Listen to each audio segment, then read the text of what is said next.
is our planet. Planet Earth.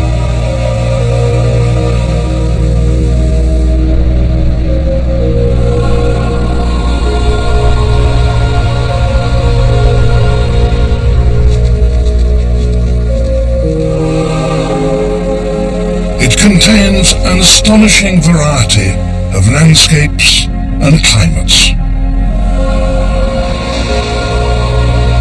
Since life began around 4,000 million years ago, it has gone through extraordinary changes in its climate and in the species that live on it.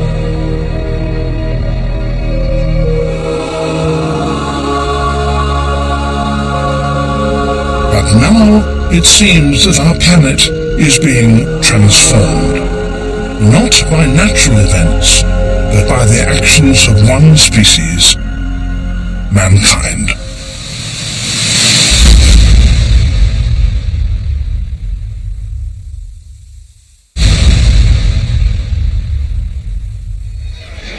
You and I belong to the most widespread and dominant species of animal on Earth. 27 years ago, I presented Life on Earth, a series that traced the evolution of life from its very beginnings.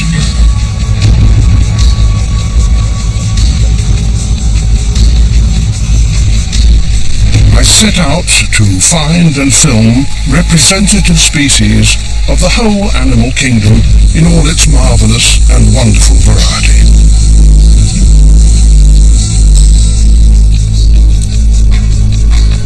In the final program, I dealt with the arrival of human beings, still a recent event in the history of our planet.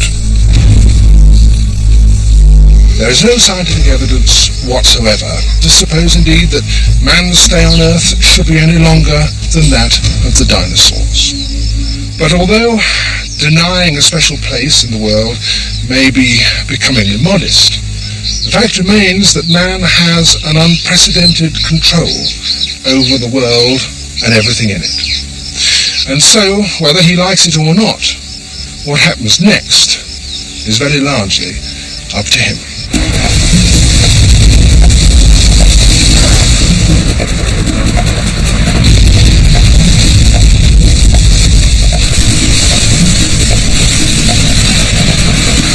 Up to us, indeed. At the time I spoke those words, I had no idea that we, mankind, might have unleashed forces that are now altering the climate of the Earth.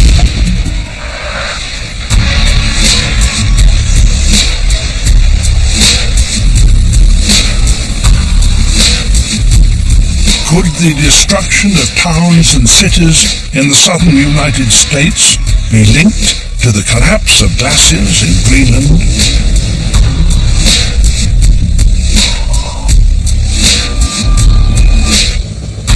I love everything. Everything is gone. People, funds and stuff floating around. It's real bad. Might drought in the Amazon that killed thousands of fish be connected to the intensity of forest fires in Australia?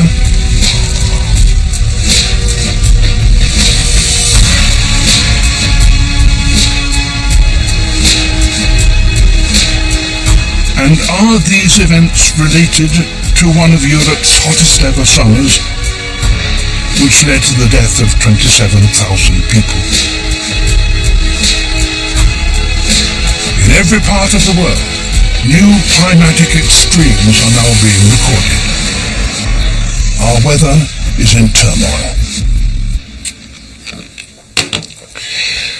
During the last 50 years, I've been lucky enough to spend my time travelling around the world, looking at its wonders and its splendours. During that time, of course, I've seen many changes, some good, many bad. But it's only in the last decade that I've come to think about the question as to whether or not what I or anybody else has been doing could have contributed to the change in the climate of the planet that is undoubtedly taking place. In recent years, scientists have been collaborating on one of the most urgent and ambitious endeavours in our history. They're trying to understand the unprecedented changes in our climate. And they're linking those changes to the rising temperatures that they're measuring at thousands of weather stations around the world.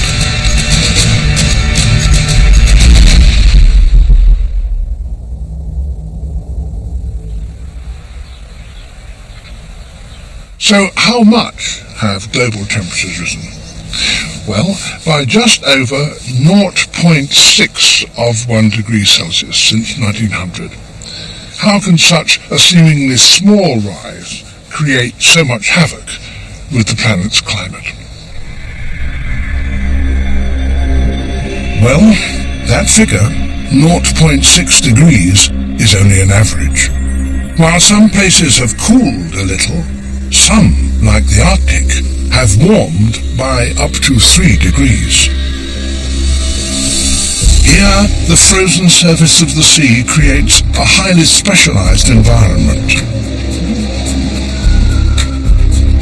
And an extraordinary range of animals have evolved to live both above and below the ice.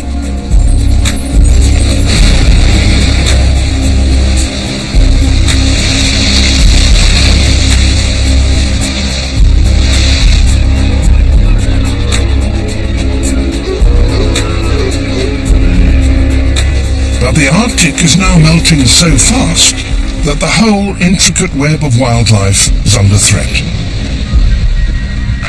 And no species is more at risk than the animals at the top of the food chain, the polar bears. The turn of the year is when females give birth to and raise their cubs. By this time, mothers will not have eaten for many months, and yet they now have extra mouths to feed.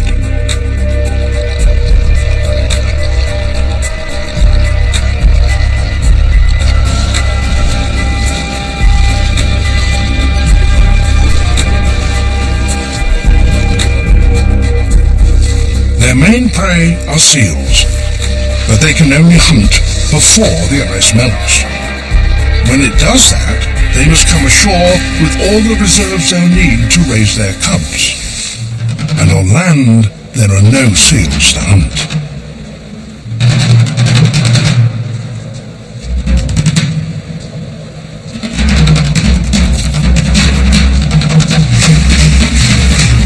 Now, because the ice is melting earlier each year, mothers are going hungry and are less able to provide for their cubs. In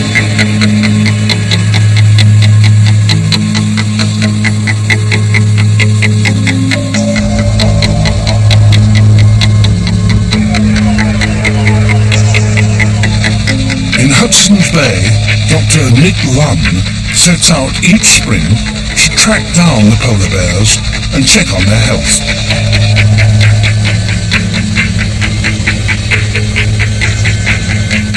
I've been working on the polar bears here in the Churchill area since the early 1980s, so over the last 25 years, and we're looking at the population ecology of polar bears in relation to climatic change. This population is the most studied population anywhere in the world. By tracking the bears with such regularity, Nick Lunn and his team have discovered that their numbers have declined by nearly a quarter since he first started studying them. First, he needs to find the bears. He then tranquilizes them so that he can check their body weight to assess their health.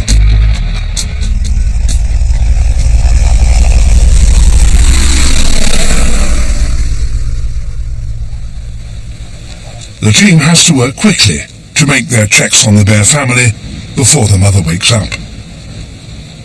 24.5 pounds for cub one.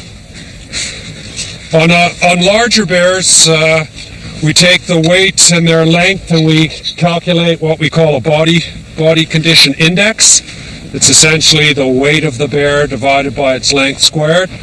And it gives us a means to compare bears between years, over years, what condition they're in when they come ashore, and we found that over the past 25 years or so that the condition of these bears is declining.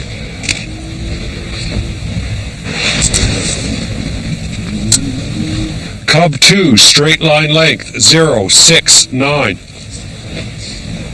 Here we've got a female with a triplet litter. It's a very rare sight to find triplets in the fall time. One of the cubs is a runt of the litter. It's not likely to survive. 20 years ago, it wasn't all that uncommon to find triplets in the fall. About 5% of the bears we caught, or females with cubs, had triplets. We're seeing triplets born in the spring, but we're not, one or more of those cubs is not making it through to the fall. We're seeing reductions in cub survival, things of that nature, all related to climatic warming.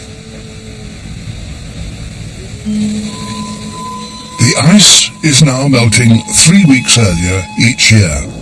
That means that there is 3 weeks less feeding time for pregnant mothers. Once they come ashore and the sea ice melts, the bears are forced to fast for anywhere from 4 months for most bears, up to 8 months for a female such as this bear here, who would have come ashore last summer and has not had a seal meal since last July.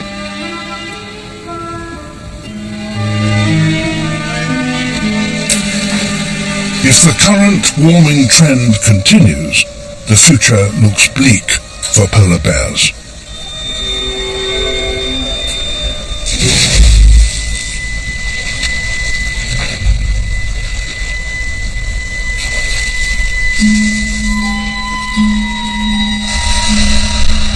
It's not just at sea level that the ice is melting at such an alarming rate. The global temperature rise is also being felt much higher up.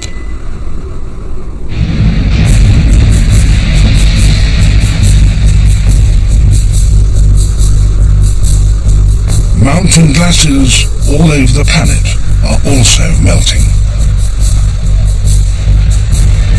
The mountain ranges of Patagonia run down towards the southern tip of South America.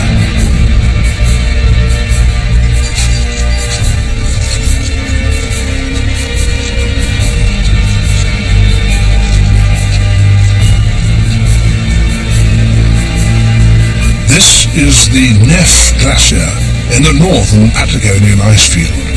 It starts almost 2,500 meters above sea level.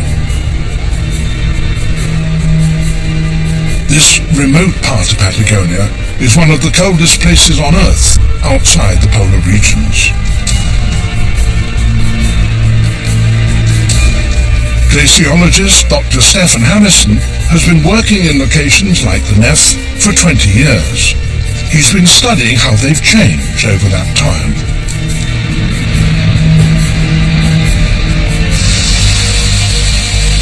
The Patagonian icefields are the most dynamic icefields on Earth. To understand climate change in the southern hemisphere, we need to go to places like this. It gives us a very good record of climate change over the whole range of timescales.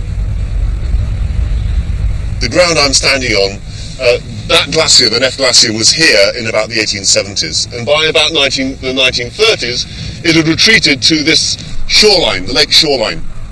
And since then, since the 1930s, of course, it's retreated another 2.5 to 3 kilometres, perhaps 2 miles, back up its valley. When we were here in 1998, this whole lake was completely covered with icebergs.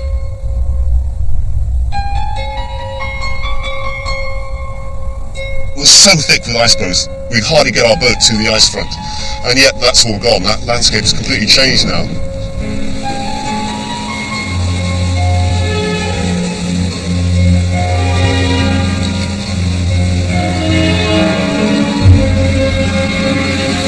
Glaciers give us a very visual record of climate change, and there should be no doubt that climate change is happening.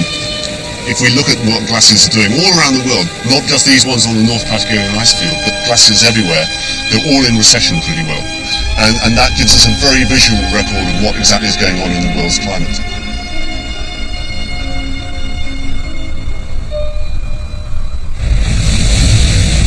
The rate of that glacier melt is now accelerating. In southern Greenland, the amount of ice flowing into the sea has doubled in the last 10 years. This is slowly but steadily causing sea levels to rise.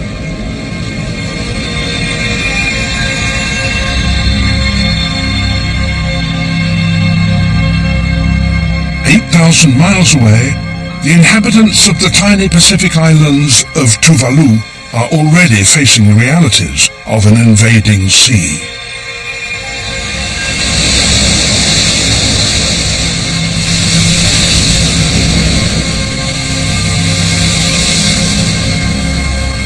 As temperatures rise, so do those of the sea, causing oceans to expand. And that, coupled with the glacier melt, means that sea levels will rise even higher. Earlier this year, tides rose to their highest level ever known, flooding the homes of the islanders.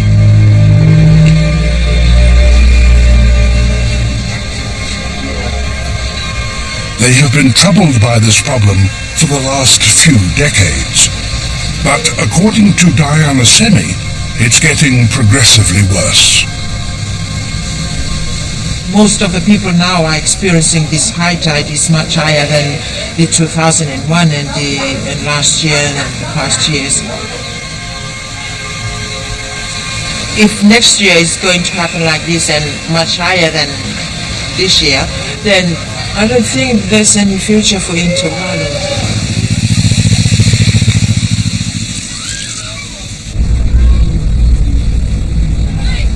Sumeo Silu is now Tuvalu's disaster coordinator. The tide prediction for tomorrow is the highest, but now, looking at this time, it's flooded around.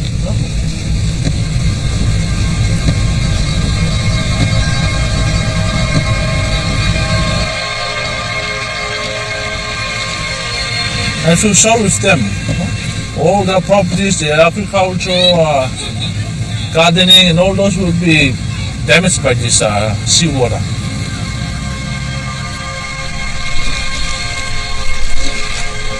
You can see that rubbish everywhere, and you already seen that the kids are swimming in, and there's waste everywhere. I think a big health problem of the kids, and especially these people staying in these houses, you know.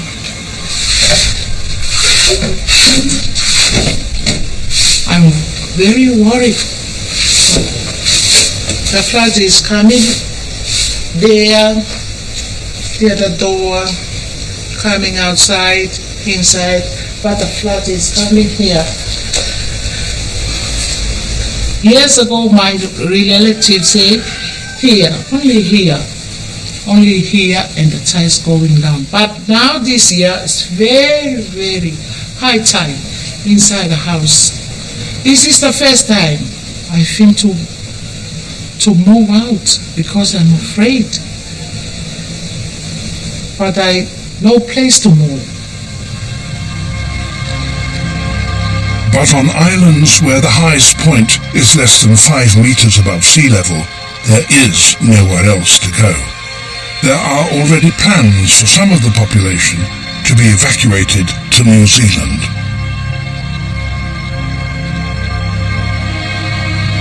But warming seas don't only mean rising seas. They have other implications too.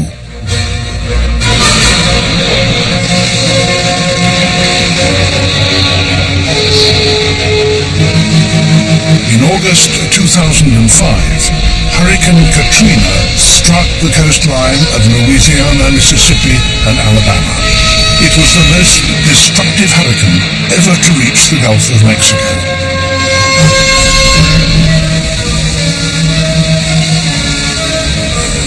It created a storm surge that ravaged 100 miles of coastline.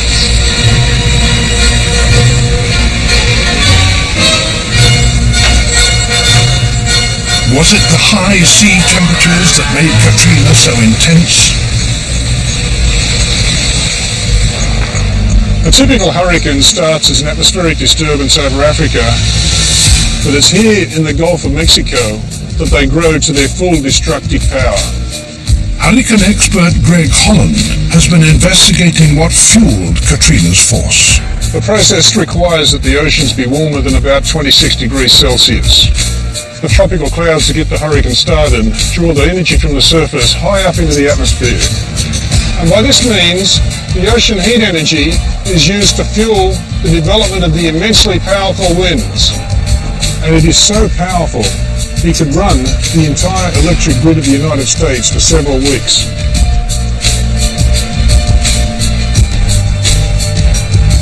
The really destructive winds are in the region just outside the eye of the hurricane. And these are so strong, they shred the surface of the ocean into a morass of sea and spray that becomes so thick that it literally becomes impossible to tell the difference between air and water.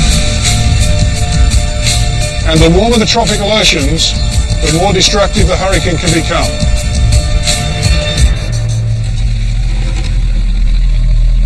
When Hurricane Katrina breached the levees of New Orleans, sea temperatures in the Gulf of Mexico and the Atlantic were the highest ever recorded.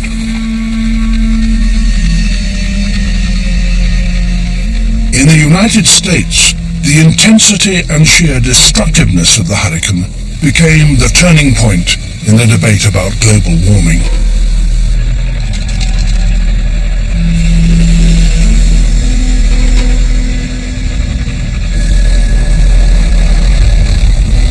Although scientists will not say that one particular hurricane is caused by climate change, many are now making the connection between global warming, rising sea temperatures, and the increasing strength of hurricanes.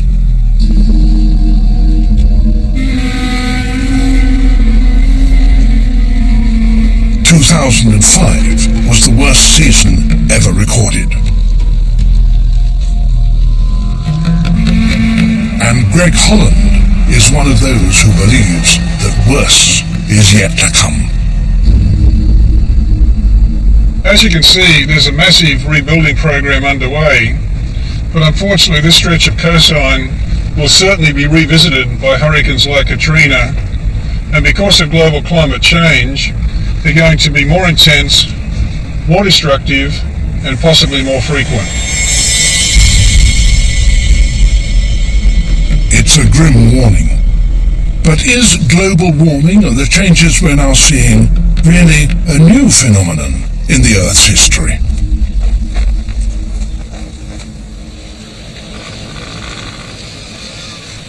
These days, when we talk of climate change, we tend to mean changes that we ourselves have brought about.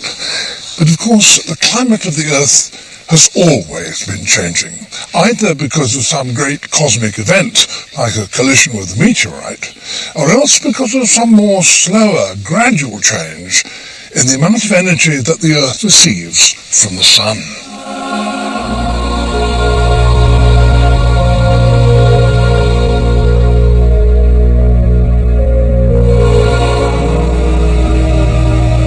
It's the Sun that provides our planet with warmth and light.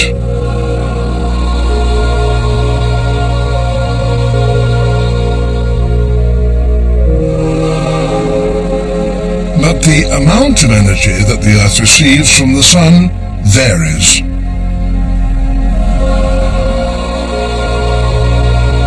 In cycles of tens and often hundreds of thousands of years, the Earth tilts and changes its orbit around the Sun. And with each cycle, the patterns of light energy playing on the Earth changes. These natural changes have contributed to dramatic shifts in our climate. In the time of the dinosaurs, it was much warmer than it is now. You would have found dinosaurs roaming in forests close to the North and South Poles. 70 million years after that, much of our planet was freezing. It had become locked in a cycle of successive ice ages. If the city of New York had existed 160,000 years ago, it would have been on the edge of an ice pack some 2 kilometers high.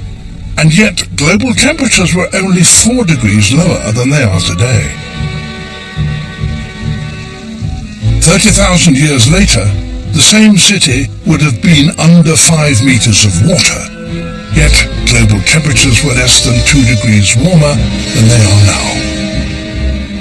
This seesawing in the Earth's climate was driven by natural forces long before mankind appeared.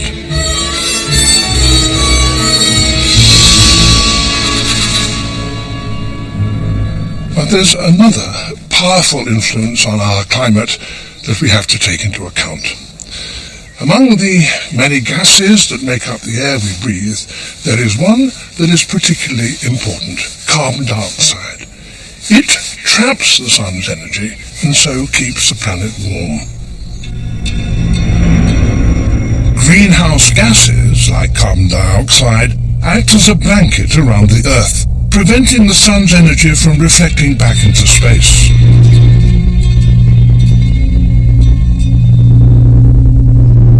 It's called the greenhouse effect, and it's prevented the planet from freezing since the Earth began.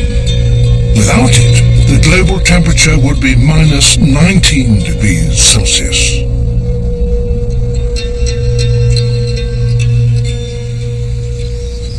On the face of it, carbon dioxide seems to be a good thing. It stops our planet from freezing and so sustains life on Earth, and without it, no plant could grow because they need carbon to build their tissues.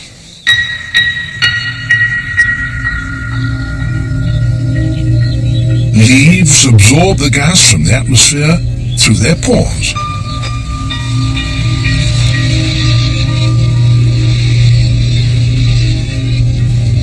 They then break down the carbon dioxide molecules, release the oxygen, and retain the carbon.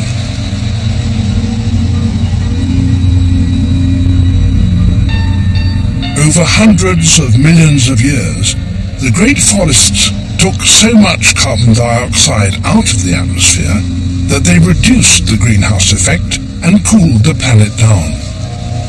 When the trees died, they were buried, and over time crushed and compressed with the carbon still within them. In the ages that followed, these layers were slowly buried beneath the Earth's surface.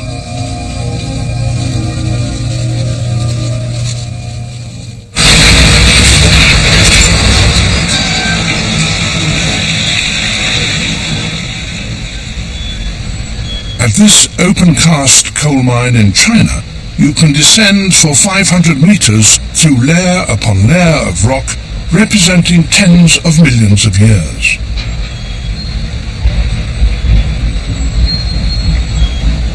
Right at the bottom lies a layer of what was once wood and leaves and is now coal and shale. It's an ideal place for Professor Bob Spicer to study the plants that influenced the climate all that time ago.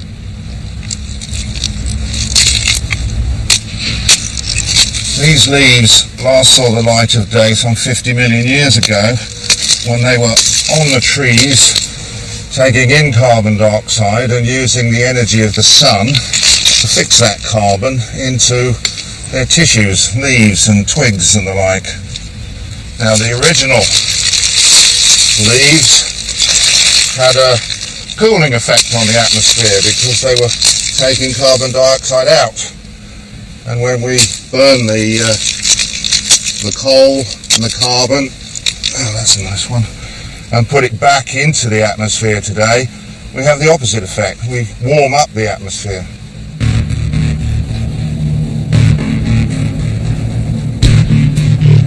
Now, all the coal is being carried up to the surface to be burned in the power station, which provides electricity for hundreds of thousands of people. Oil and gas, like coal, are also fossil fuels. When such fuels are burned, the carbon recombines with oxygen and is released back into the atmosphere as carbon dioxide.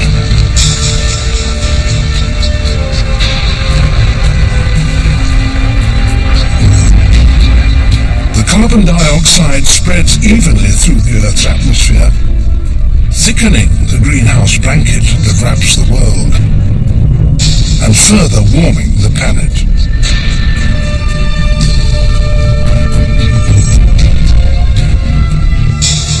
That blanket extends for miles above the Earth's surface. As you climb up away from the Earth, the gases become thinner, and the temperature, as a result, becomes colder. It was while I was making The Living Planet in the mid-1980s that I began to appreciate the crucial role of the atmosphere in shaping our climate. We are very close to the top of our environment. For all the weather goes on within these 5 brief miles, the envelope of atmosphere that wraps around the world, it's here that the weather is manufactured. When I spoke those words, scientists were already detecting crucial changes in the composition of the atmosphere, in particular, changes in the level of carbon dioxide. All over the planet, they were recording rising levels of that particular gas in the atmosphere.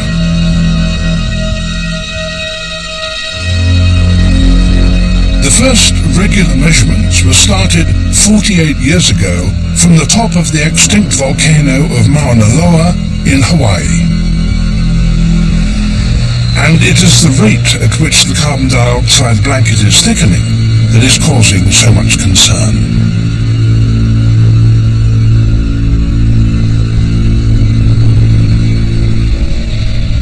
When I was a boy in the 1930s, the carbon dioxide blanket was still below 300 parts per million.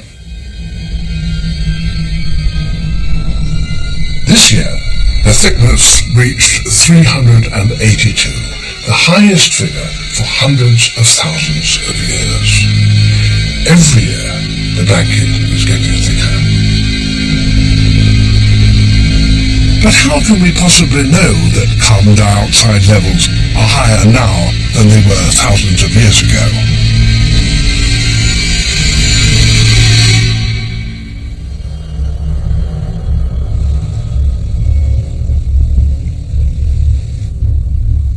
In Patagonia's ice fields, huge gaps open up in the summer months, giving scientists a chance to investigate far below the glacier's surface.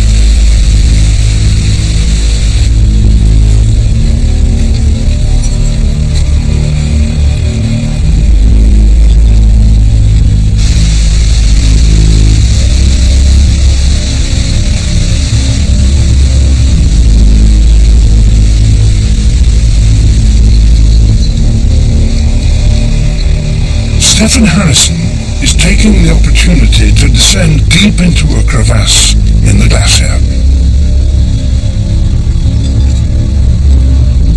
It's risky, but glaciers are melting so fast that potentially invaluable records of the past are disappearing. This ice cap from which these glaciers flow from is melting more quickly probably than any other comparable ice mass on Earth. You can see the amount of water which is around us.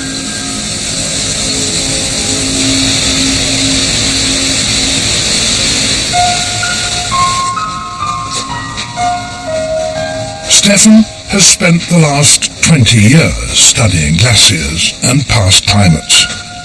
He knows that ice can preserve valuable evidence. Wow, look at this. Colour's amazing.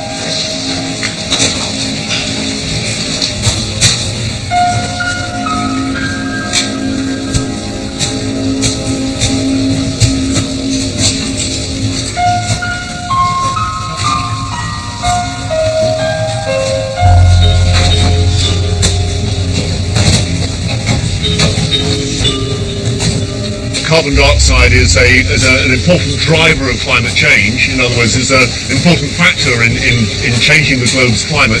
You have to see how carbon dioxide has changed with the patterns of cold periods and warm periods throughout Earth's history.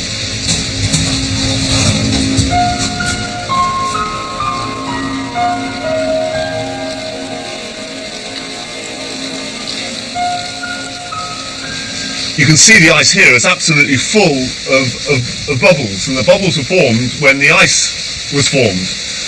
And of course the bubbles contain atmosphere, oxygen and carbon dioxide. If we want to understand the role of carbon dioxide as a thermal blanket over the Earth, we need to know about how carbon dioxide has changed, the concentrations have changed in the atmosphere over hundreds of thousands of years. And an analysis of bubbles such as these in places like Antarctica and Greenland gives us that fantastic record.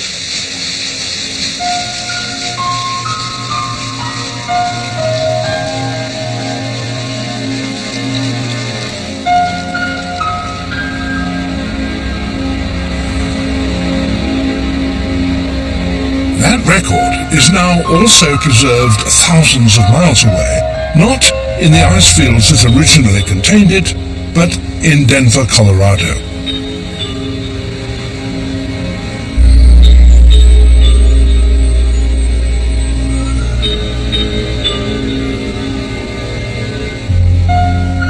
In this storeroom of the United States National Ice Core Laboratory, hundreds of thousands of years' worth of ice core records are maintained at minus 36 degrees.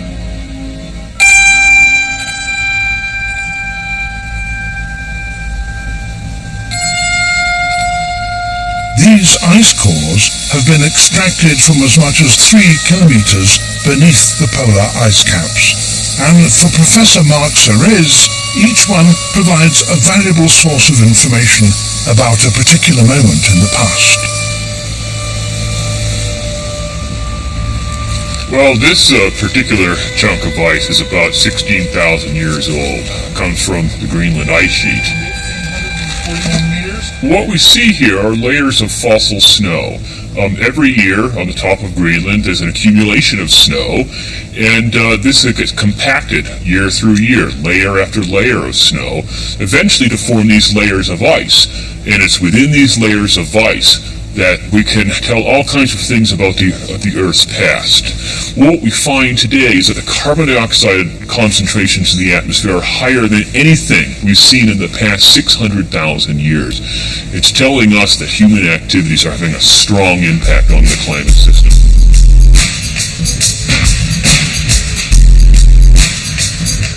And if we measure this in parts per million of carbon dioxide in the atmosphere, what we call the pre-industrial level, before humans were starting to have an impact, was around 270, 280 parts per million. What we see now, the most recent records today are telling us that it's up to about 380 parts per million. So you can see that today's levels are far beyond anything that we've seen in the past.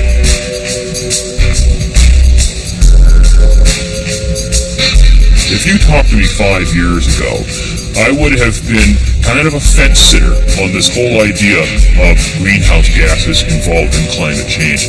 No more. The changes that we've seen seem to be much too strong, much too radical to be just simply explained by natural climate cycles. What we're seeing now is the impact of humans. Humans are starting to change the climate itself. That's what we're seeing today.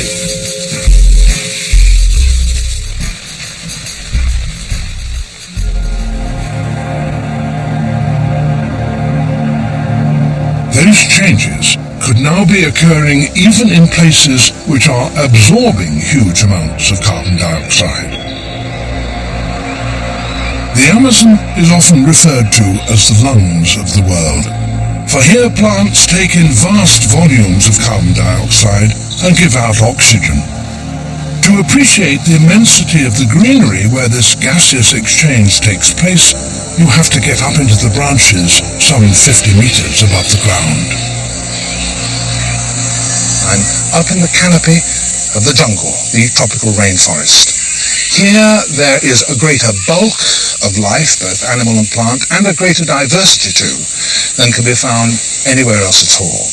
And this huge proliferation comes from two main causes: warmth and wetness. The wetness comes from the abundant equatorial rains. The warmth from the tropical sun. And between them, those two factors have created the jungle, which stretches in a broken green band right round the earth. 20 years later, and in spite of intensive logging, vast areas of this forest still survive.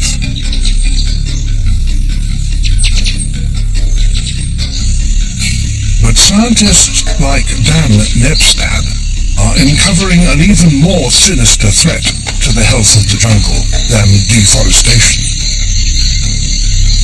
He has discovered that many of the largest trees are dying. What I think is, for me, the most scary part about the future of the Amazon is drought. Because when a drought comes, often with very little warning, it affects not just 1 or 2% of the basin. It can affect 30% of the forest in ways that we're just now learning can be quite devastating to the forest.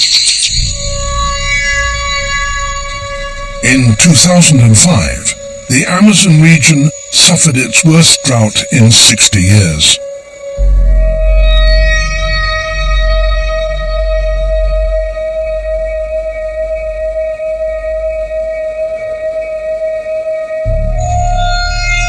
The lack of rain led to a catastrophic fall in river levels, decimating the fish population.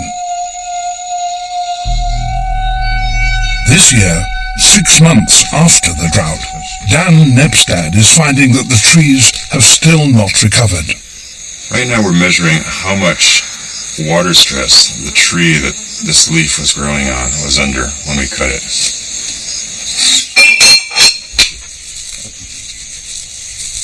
Last year's drought caught us all by surprise. It had devastating effects on the people who live in the Amazon. We're just right now getting a handle on how many hundreds of thousands of square kilometers of forest were severely damaged by drought, killing enormous trees, which are the key organisms in these ecosystems. Could be that 2006 is a year full of forest fire because of the droughts of 2005. The drought was linked to the abnormally warm seas in the Atlantic, which disrupted the rainfall patterns in the forests. It's particularly worrisome because it's the type of ocean heating that seems to have caused the drought in the Amazon last year that is exactly what is predicted under a scenario of global warming.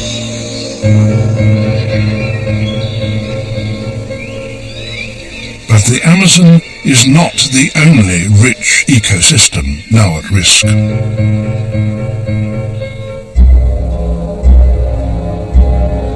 The world's coral reefs are the marine equivalent of the rainforest, teeming with countless different species.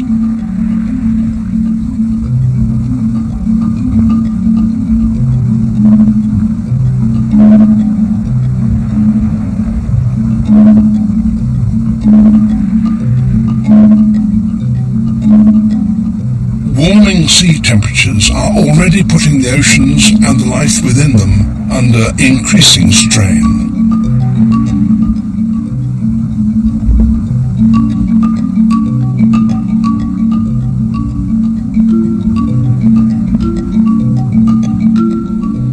The 2,000-kilometre-long Great Barrier Reef in Australia is one of the wonders of the world. Early in the Life on Earth series, I examined it for myself. The reef may look like some fantastic multicolored jungle of plants and flowers, but when you touch one, it has the hard, incongruous scratch of stone. Then, 27 years ago, the reef seemed one huge, unblemished and healthy world of its own.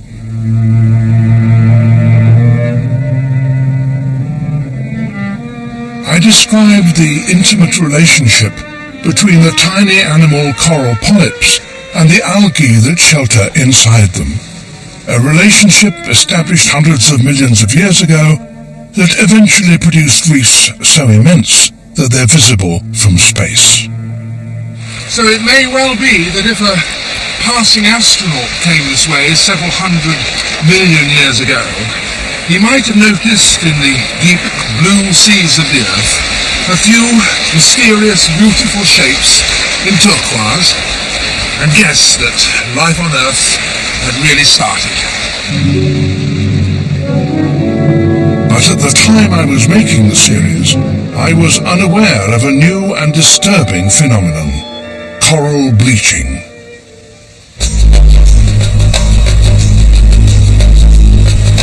Now, in early 2006, the state of the coral on the Barrier Reef is worrying marine biologist Ove Hochulberg. In recent years, he and other scientists have found that the reefs are far more sensitive to sea temperatures than they had previously thought.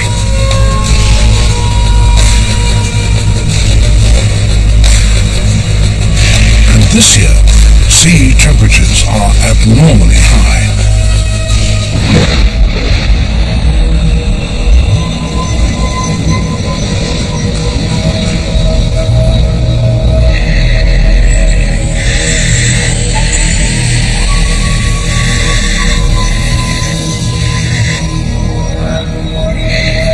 Everywhere I look, all I can see is bleached corals. Corals that are normally brown are now glowing a brilliant white.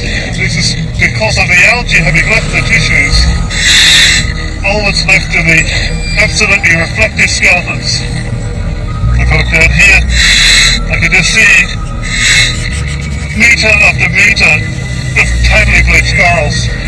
It's really quite striking. I don't think I've seen it really quite like this before. It's incredible. What is particularly unsettling scientists is that this bleaching is becoming more frequent. If sea temperatures remain high for too long, then the algae won't return and the coral may die. Ove Hochulberg is using a probe to discover how stressed this coral is. And it tells me that most of the algae that are left in these corals are severely damaged. And they've been damaged by a combination of heat and light.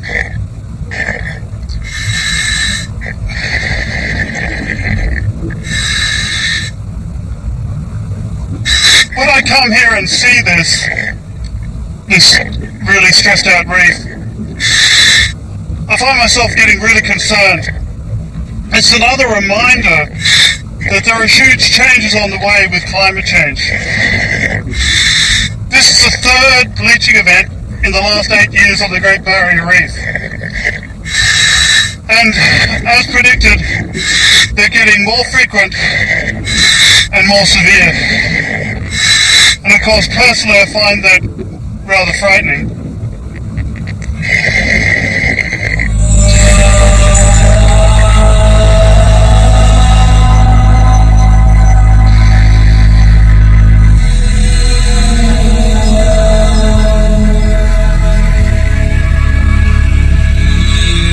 It's a devastating thought that if the warming continues, some of our richest environments and the species that live in them will be under threat.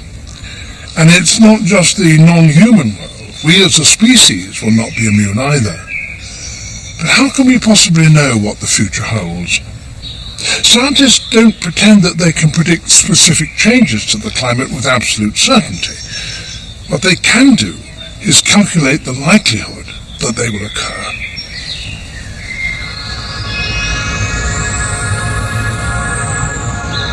It's here at the Met Office's Hadley Centre in Exeter that we can find the answer to some of the big questions. This supercomputer can perform 10 billion calculations per second, each one contributing to a model that scientists like Peter Cox can use to predict our future climate. Climate models essentially have come out of weather forecasting models. They're run for much longer periods. They're run for hundreds of years rather than days. But they contain all the complexity. They contain clouds. They contain rainfall patterns. They contain winds.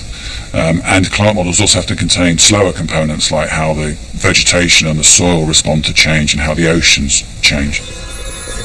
The model is like a virtual world, a sort of flight simulator, where everything from the melting ice in the Arctic to the formation of clouds in the atmosphere and the temperatures of the oceans are represented by formulae.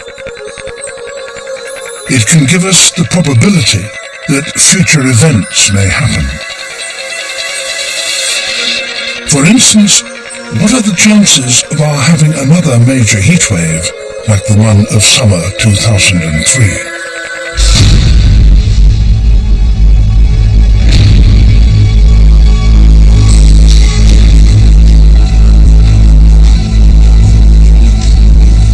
And as the planet warms up, can we expect heat waves more often? It's impossible to put any particular climatic or weather event down to climate change alone. But what you can do is say that climate change affects the chance of an event occurring. And the very extreme 2003 summer we suffered in Europe and killed many people in France, for example, is a case in point. That's something that is a rare event now. It's a 1 in 200 year type of event. But that is twice as likely as it was before we started to change the climate. And by 2040, because of future climate change, it will become a 1 in 2 year event, almost the norm. By 2080, we'll consider that a cool year.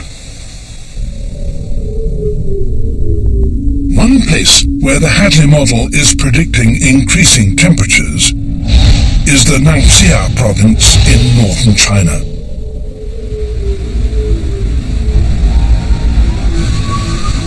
Not good news for a land where the desert is expanding.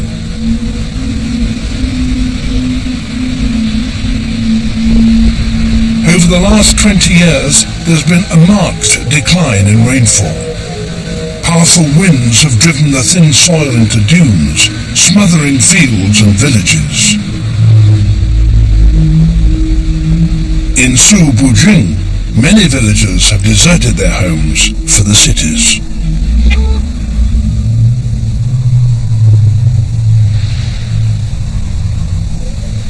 Those who are left behind, like Guan Ling, must endure a daily battle with the encroaching dunes. There wasn't so much sand here before, but now the wind is blowing more and more sand into the village.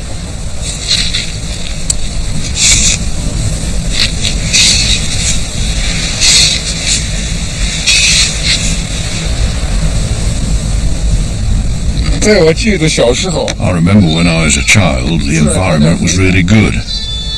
And in 1973, our fields went dry, the grass stopped growing, the dust storms came, the sand covered everything, and began to affect our lives in every way. When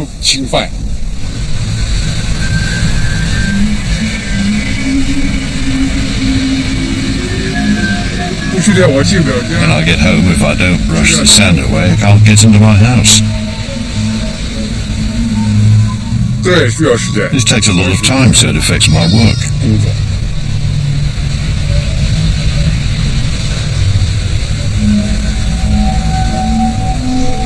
There have been a lot of people who have left the village already.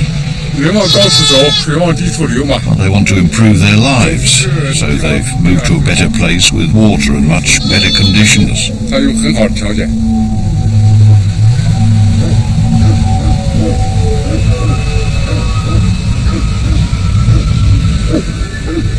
Those villages that aren't swamped by sand are suffering from severe drought. This village, Sigo, has not had a harvest for 3 years.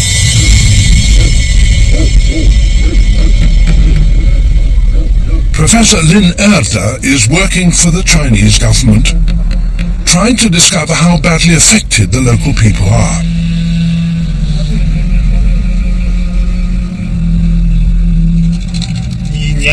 Can you remember when you were young? Was it the same situation as today? When I was a child here, it was also sometimes very dry.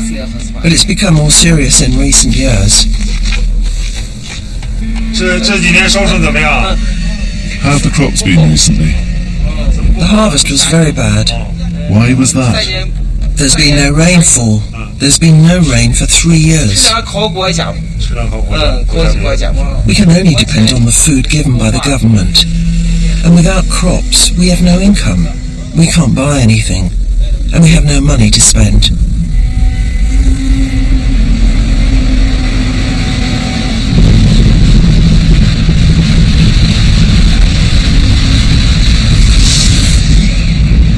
When the winds pick up, the dry soil can quickly create a sandstorm. Such storms are already afflicting cities like Beijing. If the drying continues, this will only get worse.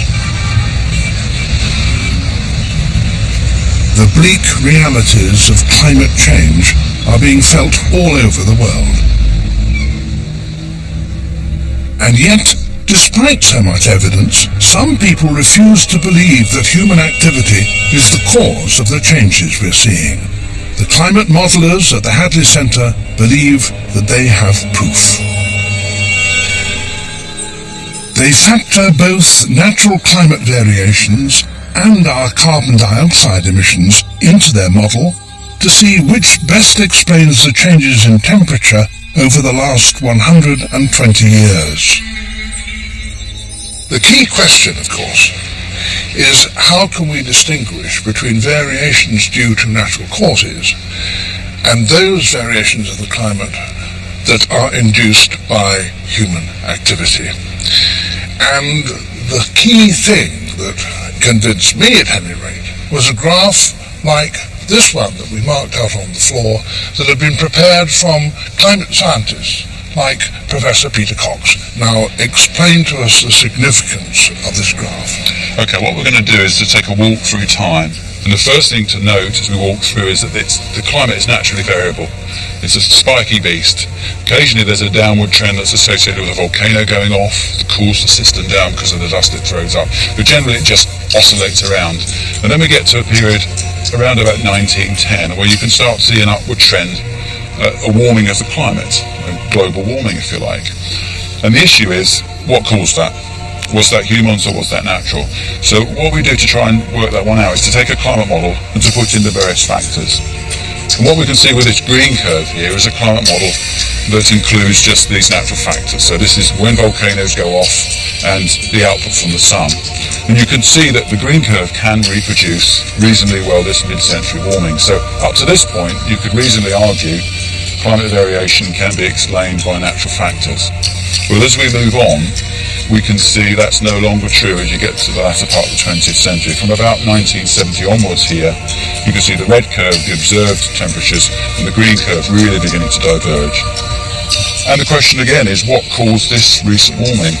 So we run the model again and we include human factors. Particularly we include the greenhouse effect, mostly from carbon dioxide that comes from fossil fuel burning.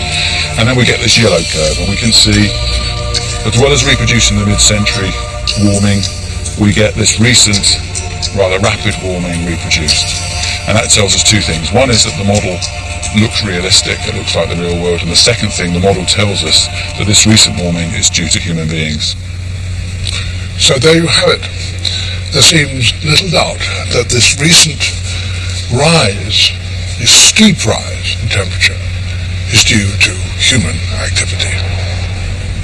If you look at the green line of natural variability, it's clear that without the action of human beings, there would have been far less temperature change since the 1970s.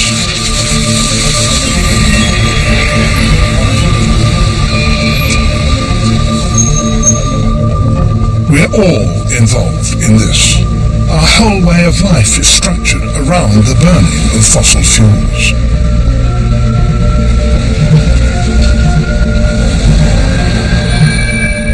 I find it sobering to think that while I've been travelling the world trying to record the complexity and beauty of our planet, that I too have been making my own contribution to global warming.